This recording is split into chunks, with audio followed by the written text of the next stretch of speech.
مفتی طارق مسعود صاحب نے اقرار الحسن صاحب کو ایک بڑا زبردست مشورہ دیا۔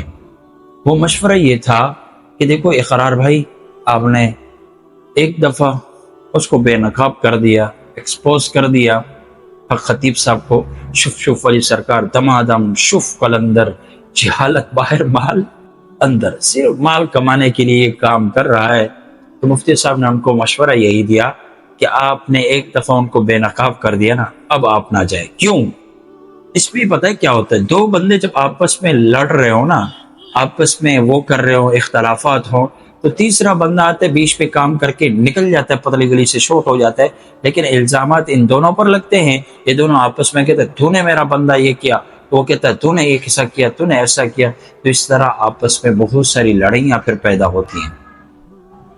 مفتی صاحب کا بہترین مشورہ تھا، اگر اقرار الحسن صاحب لینا چاہیں تو لے سکتے ہیں، لیکن اقرار الحسن صاحب ماشاءاللہ بڑا مجاہدہ کیا، بڑا جہاد کیا۔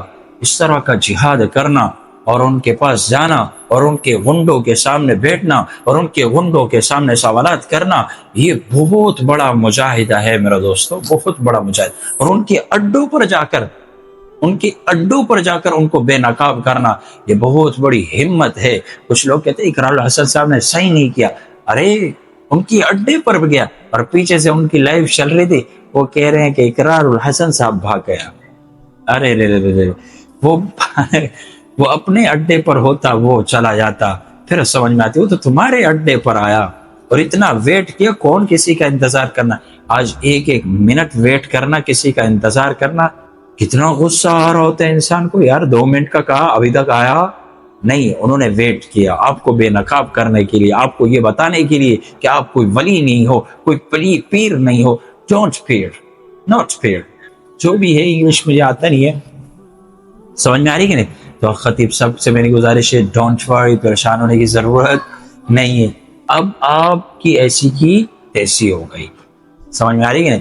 اب ذلت آپ کی شروع ہوگی۔ آپ اس سے اچھا میرا مشورہ مانو، آپ اڈے کو خود بخود بند کرو اور ملک کے پاکستان چھوڑ کے پتلی گلی سے کیا ہو جاؤ، شارٹ ہو جاؤ۔ پوری سوشل میڈیا پر صرف آپ ہی کا نام ہے، سمجھ میں آ رہی ہے میرے؟ تو اللہ تعالیٰ آپ کی ہدایت فرمائے اور اللہ تعالیٰ آپ کو نیک صالح بنائے، سنت کے مطابق زندگی گزارنے والا انسان بنا دے آپ کو۔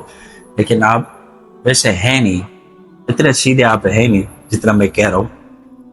بہرحال اللہ تعالیٰ آپ کی ہدایت فرمائے۔ اقرار الحسن صاحب کو میں سلام پیش کرتا ہوں، اور مفتی طارق مسعود صاحب نے بہت بہترین مشورہ دیا اقرار الحسن صاحب کو۔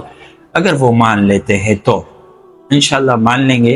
اقرار الحسن صاحب پہلے بھی مانتے رہے، اب بھی مانیں گے، اور تو ماشاءاللہ قابل تعریف ہے اقرار الحسن صاحب، کیونکہ مفتی صاحب نے 2-3 کلپیں بنا دی، اقرار الحسن صاحب زندہ باد، اقرار الحسن صاحب زندہ باد۔